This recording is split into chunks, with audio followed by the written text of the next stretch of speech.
Olá pessoal, sejam bem-vindos a esse canal Verdade e Vida. Eu, Pastor Eduardo, com vocês mais uma vez aqui para continuarmos tratando sobre a Palavra do Senhor, sobre o livro do Apocalipse, procurando sempre trazer para você conteúdo e a revelação da Palavra de Deus para que você tenha compreensão dos fatos que estão por acontecer, você que já conhece o Senhor e você que ainda não conhece também, para que você tome a sua atitude e você aceite a Cristo como seu Salvador e Senhor.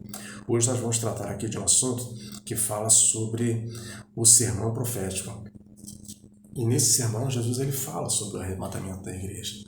E a gente vai analisar aqui a fala de Jesus, o texto aqui no Evangelho de Lucas, para a gente entender como isso se deu, tá? Antes, porém, eu queria te pedir que você se inscreva no canal, que você compartilhe esse vídeo com outras pessoas, ative o sininho das notificações aí, para que quando lançarmos um vídeo, você receba o comunicado aí no seu aparelho. A Bíblia Sagrada, ela fala aqui no livro de Lucas, sobre o sermão profético. E se a gente quisesse falar de uma maneira mais direta sobre Jesus falando, sobre o arrebatamento da igreja, é claro, a gente poderia ver o título aqui de Lucas mesmo, no capítulo 17, entre os versículos 34 e 36, quando ele diz aqui: digo-vos que naquela noite estarão dois numa cama, um será tomado e outro será deixado. Duas estarão juntas, moendo uma será tomada e outra deixada. Dois estarão no campo, um será tomado e outro será deixado. Jesus até fala que naquela noite, por quê? Porque quando o arrebatamento da igreja acontecer, é claro, em alguns lugares do planeta será noite, em outros será dia. E a gente tem esse texto aqui que fala de uma maneira direta sobre essa questão, tá? Mas para a gente deixar aqui bem explicado, tá? Que Jesus, quando fala isso aqui, ele fala do arrebatamento da igreja que acontecerá antes da sua segunda vinda. Lá no livro de Lucas, aqui no capítulo 21, a partir do versículo 25, se você observar os versículos anteriores, no capítulo 21, Jesus fala aqui sobre o sermão profético. Ele fala sobre o princípio das dores, depois ele fala sobre a grande tribulação, e na sequência aqui, ele vai falar sobre a vinda do Filho do Homem. Está falando da sua própria vinda, E a Bíblia diz aqui, Lucas 21, versículo 25: e haverá sinais no sol e na lua e nas estrelas, e na terra a angústia das nações, em perplexidade pelo bramido do mar e das ondas. Homens desmaiando de terror, na expectação das coisas que sobrevirão ao mundo, porquanto as virtudes dos céus serão abaladas. Quando Jesus fala sobre isso aqui, ele está falando sobre o que acontecerá ali quando as trombetas forem tocadas e as taças forem derramadas, Será o juízo que virá sobre a humanidade. E você encontra isso falando sobre as trombetas no livro de Apocalipse, entre os capítulos 8 e 11, e no livro de Apocalipse, entre os capítulos 15 e 16, falando sobre as taças. Trombetas entre 8 e 11, capítulos 8 e 11, e as taças entre os capítulos 15 e 16. E quando o Senhor Jesus ele fala sobre isso aqui, no versículo 27, ele diz aqui: então verão vir o Filho do Homem numa nuvem com poder e grande glória. Jesus está falando sobre o quê? Sobre a sua vinda no final do governo dos 7 anos do Anticristo.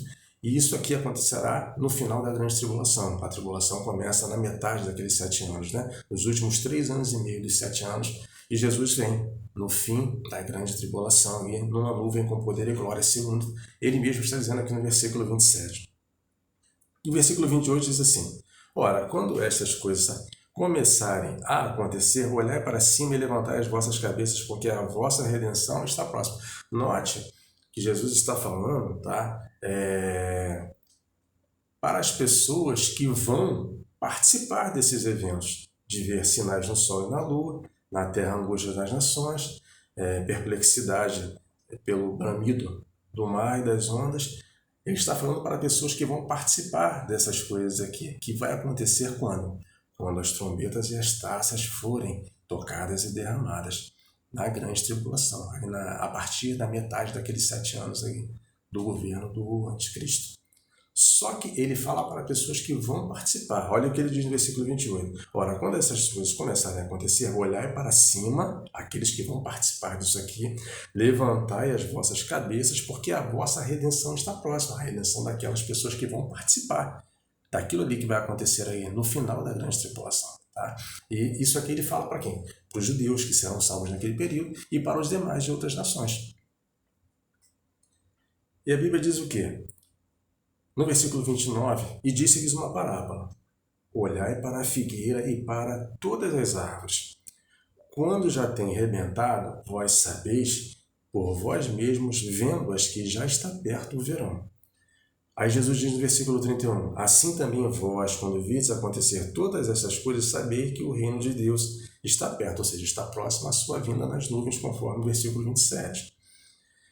No versículo 22 ele vai dizer, em verdade vos digo que não passará esta geração até que tudo aconteça. Que geração? A geração que estava ouvindo Jesus? Não, a geração que vai participar de todas essas coisas no final da grande tribulação.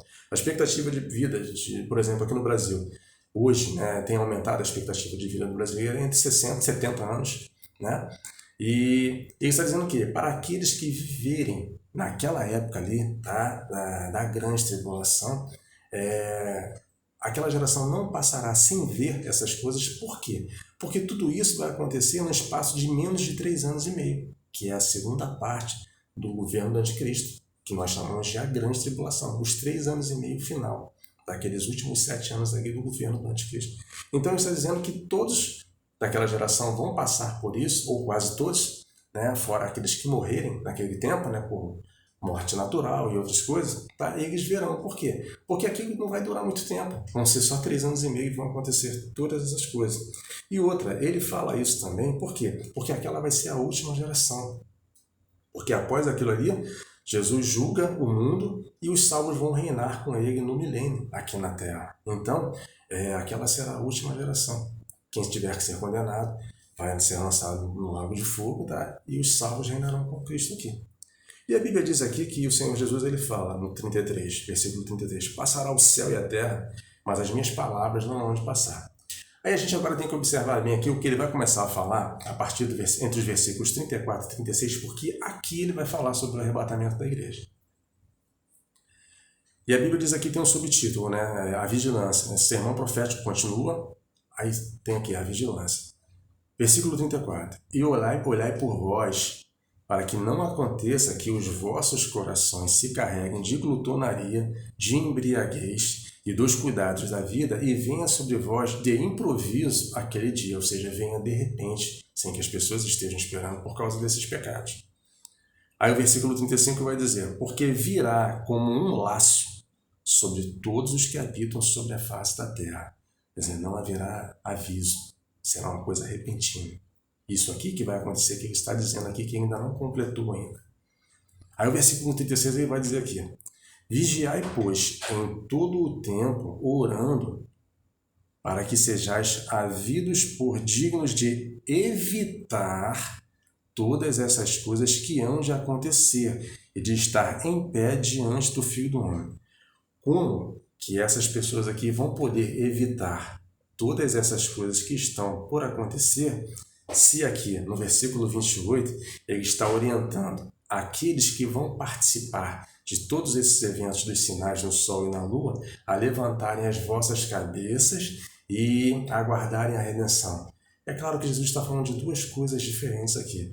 Na primeira parte, aqui entre os versículos 25 e 33, ele está falando sobre a grande tribulação na sua vinda, tá? Na sua vinda, naquele final ali da grande tribulação, e ele está falando isso aqui, aqueles que passarão pela grande tribulação, para que quando verem os sinais, eles levantarem as suas cabeças e entenderem que está próxima a sua redenção.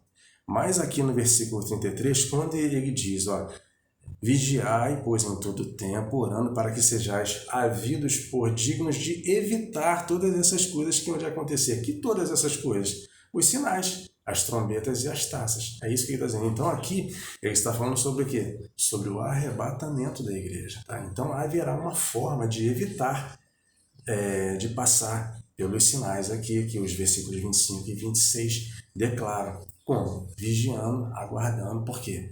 A igreja vai ser arrebatada. É disso que ele está falando aqui, de uma maneira, de certa forma, velada, mas é o que ele está mostrando aqui para todos aqueles que ouviam aquele sermão ali naquele dia.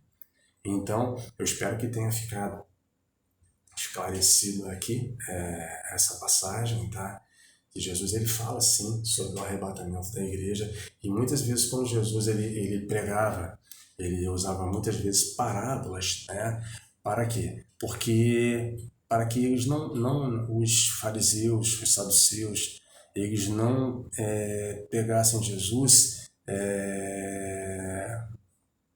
e acusassem ele sem fundamento, dizendo que ele estava quebrando a lei, tá? Ou que ele estava criando algum tipo de doutrina, porque a intenção deles o tempo inteiro era aprender Jesus. Então, muitas vezes, Jesus ele tinha que falar de maneira velada as coisas que ele falava, tá? E muitas vezes ele tinha que falar por meio de parábolas. Por quê? Porque ele sabia que esse era o intento deles de prendê-lo. E ele sabia que teria que cumprir os seus 3 anos de ministério. Então ele usava dessa sabedoria, sabedoria do Deus Altíssimo, sabedoria que só ele tem, para quê? Para pregar dessa forma. E falando, conforme ele certa vez disse aos seus discípulos, falando eles ao povo, o povo ouvia, mas não conseguia compreender. E ele falava aos seus discípulos: para vocês eu falo de maneira aberta, mas para eles eu falo de maneira oculta. Por quê? Porque ele sabia que havia aquela maldade, porque eles queriam, na verdade, Satanás queria, era impedir o progresso do ministério do Senhor. Espero que tenha ficado claro essa mensagem para você, espero que você tenha compreendido e espero que tenha contribuído para que você tome a sua atitude para Jesus hoje. Aceite a Cristo como seu Salvador e Senhor, aceite Ele como Senhor da sua vida, que vai ser a melhor coisa que você vai fazer, a atitude mais importante que você vai tomar. Eu vou me despedindo por aqui, agradeço a sua atenção aí e deixo aqui um forte abraço para você, no nome do Senhor Jesus.